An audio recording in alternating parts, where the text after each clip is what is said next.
12:05, right? 12:05. So it's time to go live.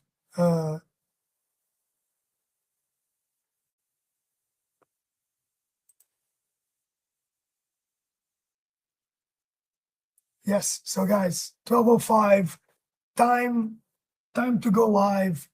Time to address, and the subject of today is stress inoculation. And I'll tell you, if you stay until the end of the show, you will learn I would say four methods, so that we can talk, so that four methods, exactly. Four methods on how can you be more calm. How can you stay calm? Hello there, welcome. How can you stay calm? Oh, yes, hello, Romina. Welcome. Oh my goodness, we miss you. I know. It's hard during these times of holidays that in, but it's good that you are here. So for everyone, I'm gonna talk today about something called calm is trained. Okay, and the purpose of this is also to give us a framework. And I found that really well. I found with ChatGPT, to be clear, it's a tremendous help for my research. And a really good research paper done by the Rand Corporation. That yes, we miss you. We definitely miss you. So get yourself in here. Okay, we'll have the team also ask. So the trait is this, guys. The calm as itself, although you say, oh, this person is calm, or that person is not calm, this person is more this or more that. Think of all of these as trained responses or trained skills. Get the idea? So I've always been I've always been an extrovert. Yeah, always. Extrovert, like putting my emotions out there, lots of things. But over the years, I've learned to become a better introvert. And what does it mean? Like becoming a better introvert is becoming an introvert not only when it's required, that is, I need my own time, but trusting the capability that other side of myself is also good. It's like it allows some level of intuition about what to do things in business and in life. So think about this. Calm is not personality only, it's a trained skill.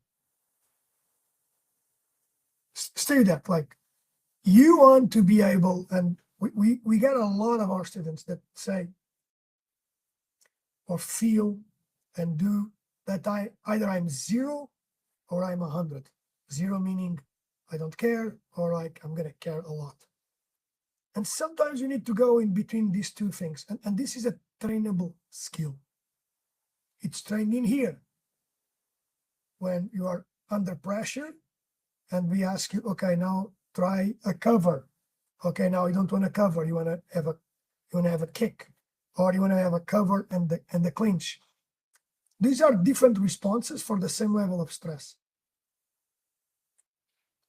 So I want you guys to think about that since this is a trained skill, got it? Yes. Your body will default to the things that he rehearses.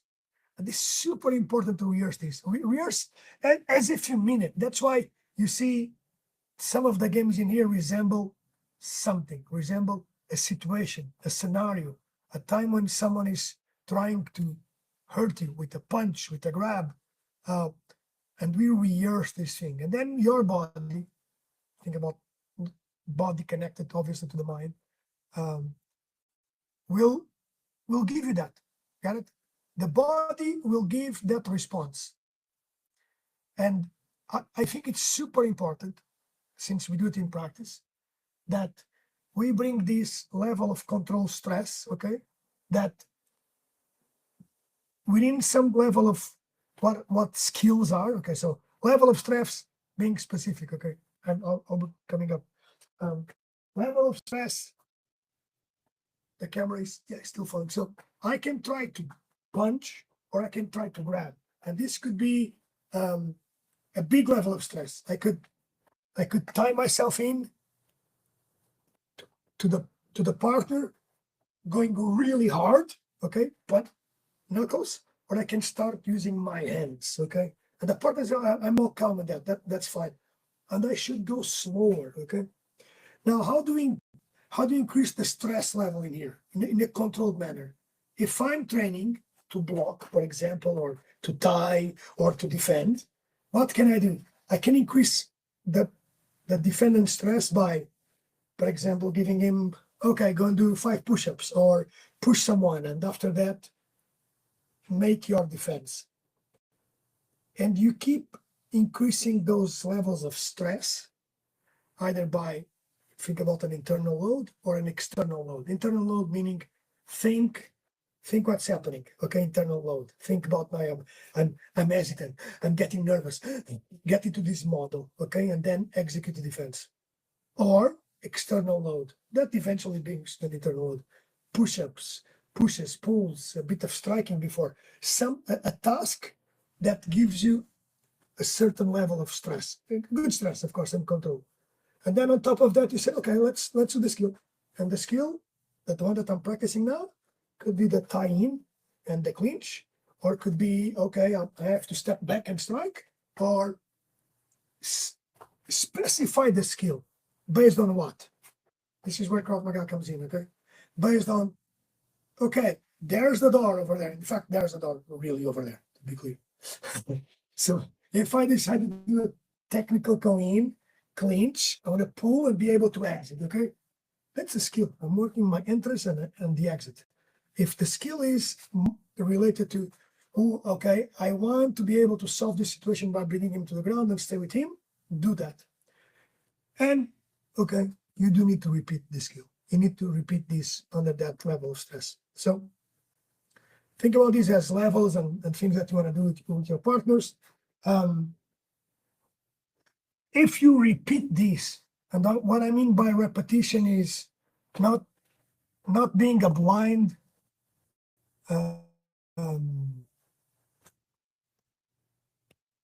not being blind. What not being blind is this: if you do the repetition always in the same way, with no variation of angles. And guys, believe me, I trained karate for many years, since I was 11 until 32, and then Krav Maga, okay, and other martial arts, a bit of Brazilian Jiu-Jitsu. What I found, I'm not forgetting anything. What I found is that from the method perspective, you need to be aware that doing a lot of repetitions in a forward and backwards is probably good to understand the movement. But what we do is live rounds where you train with someone, especially for the facts that we need to adapt in a self-defense scenario. People will come from any side, right? So you need to train your adaptability there. I want to be clear with that. Train your adaptability in a scenario that continually asks you to adapt, to change. Like in here, what we do, we've got one person striking or grappling and another one trying to do their task. And then we change angles. And then sometimes we just there's this idea of, okay, you just need to get out of there, okay? And then probably we'll use this technique. It's very interesting. So how does self-defense for all, the place that I run in here, how does self-defense for all comes into? Well, we do a lot of games. We have a lot of games coming up, not only from the physical side, physical meaning you don't really see an immediate connection between that thing and the task. But physical games are phenomenal. You know, push-ups with the hands and these type of things are phenomenal. They also build team spirit. That's super important. But the games will help you learn distance and timing and solutions. And this should be fun and playful. Because guess what? When they are fun and playful, you want to do them more, and you want to come back to class. That's super. That's like the super thing. Uh, Train with different partners, and sometimes you want to like if iron sharpens iron sharpens iron. You know that? You heard about that? Yes, but at the certain moment, it's good for both practitioners to change partners because different bodies represent different problems, different bodies, different ways of thinking. So I think that's something to work. Then an approach to the strategies, there's always safety. Safety. That's the first principle. Okay, um, being safe is our paramount. Do you understand this? It's like being safe, and in particular, we call it pressure without trauma. Okay, that's the motto: pressure without trauma. Uh, Scale down the intensity. Scale down. Scale down. If you are doing groundwork, you're not gonna like this. But for adults starting in the beginning, I want you guys to tap. Tap is like, okay, I cannot hold the pen anymore. Tap before you believe you want to tap. You have this perception, okay, my joint is about to stretch. Okay, I'm gonna tap, and that's fine. That's absolutely fine because the instructor in here will understand it. Have I seen the movement end to end? Good. Okay, fine. Tap so that you can train much more, many years. I'm gonna give you another skill. We talked about four, right? Four things to do, and I call it. It's called the reset skill, and that is done with breath. Yes, it's done with breath. How do we do it? If you're too tired, we use a method called the 4x4. Essentially is inhale in 4 seconds, hold 4 seconds, exhale 4 seconds, hold 4 seconds, inhale, hold, exhale, hold, inhale. You got the idea? So it's a 4x4 breath pattern that helps tremendously for you to calm down. So you're doing a skill, you're getting overwhelmed, stop, step back. We have these safe places to step back and breathe. Go to 4x4, reframe the skill, look at this. Okay, what was I doing well? Listen to me. The reframing is done this way. What was I doing well? I need to continue. What do I need to improve? Clear? So it's these two things happening. And then re-engage. We do this formally at the end of the sparring classes and try to bring this more and more into the way that we train in a day-to-day. Now, I do want to emphasize this. If you come to practice, or I think it's overall, and do only the things that makes you feel good. I'll give you an example. Today I had a workshop. I had like this weird feeling about it. Weird. Not my class. The class was phenomenal. The guys in here. I had a workshop when I'm developing new capabilities. I'm like, this is not going well. And guess what? I've been training a form for a long time. First 3 minutes, I do the form wrong. I'm like, okay, fine, no problem. I have more time to practice it. Okay, got it. More time to practice it. That's it. I learned to trust God on these things. Trust is judgment, obviously, not mine. Many times, but I learned to trust that I'm going in this direction, and I'll keep on doing it and pushing for things. So reframe and re-engage is also important. Like, made me think, like, why am I pushing something so hard? Okay, understood. I got the message. Let's move in. So if you only train for what makes you feel good, I think you're training the wrong condition. That doesn't mean that training should be fun, okay? But it's going to be hard, okay? It will have physicality, it will have a mental challenge, physical challenge. It will have challenges, right? Day-to-day challenge. I want to be clear. And if you guys are listening to these and it's being recorded, we have many people training with us, adults, okay? Many young men, young women, men, older women. And many of them say, oh, I'm really fit, it's okay. And when they come in here, some of them say, okay, today I didn't puke. My first session that I got it. This is not true for across the board, but overall, we have different perceptions, including myself, of what is being fit and what is effective is being fit.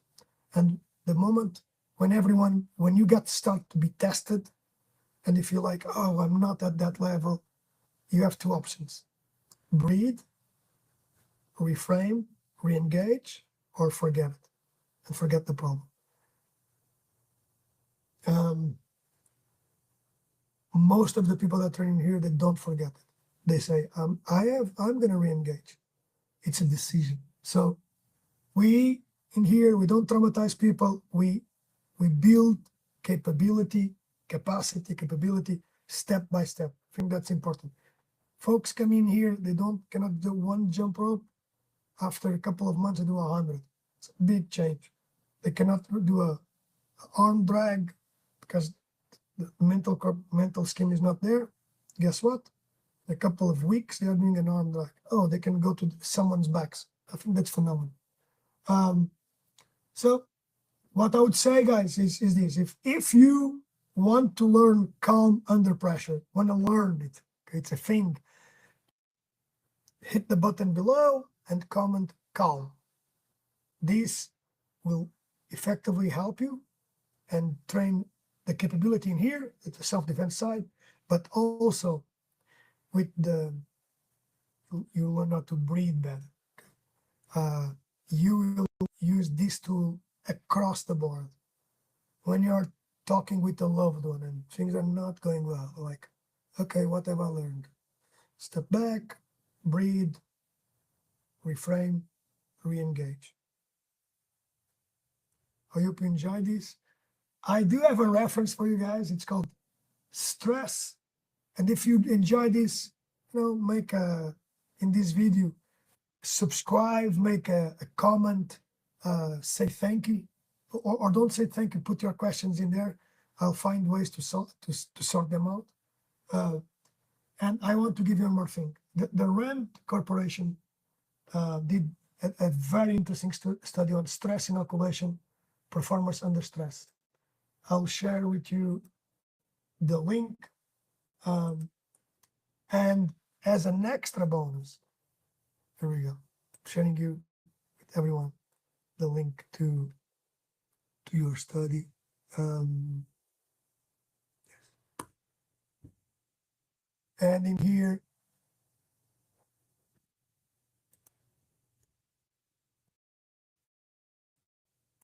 I think that the most, for me, I would say the most interesting part in this study, this was made, I know the study is a bit older, but it crossed, it looked into what are the stress inoculation practices in airmen, Navy SEALs,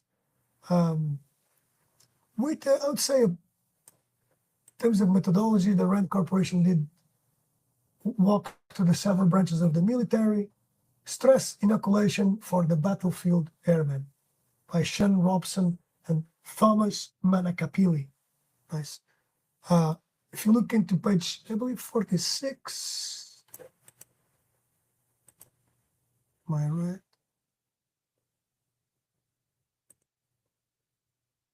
It's in the recommendations start. Oh, this is post the virtual reality. Here we go. I found this tremendous. That is, we should have a curriculum. And I found this tremendous when I was reading this study. They recommend that there is a curriculum. This was made a couple of years ago, and the studies come from 2006, Crane and Williams. But skills, these efforts provide, we recommend building on current efforts during the preparatory development and indoctrination courses and collaborating with departments of the Navy and Airmen and Army to develop curriculum might exist already, might be already there, but still it's important. And it's important for us in the world of Krav Maga, okay? Training programs that focus on the development of psychological skills, which have been supported by research on performance enhancement.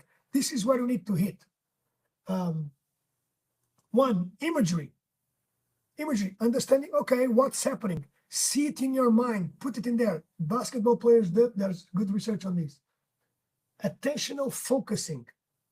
Okay, what is the element in that situation that I need to do? What should I do with that? Number three, maintaining concentration. You get tired, lose concentration, but controlling anxiety and activation. I like in here the paradox, right? Anxiety on one side and then activation. Okay, I'm too anxious. How much should I activate myself? That's phenomenal. Because if you reduce completely anxiety, it might be counterproductive.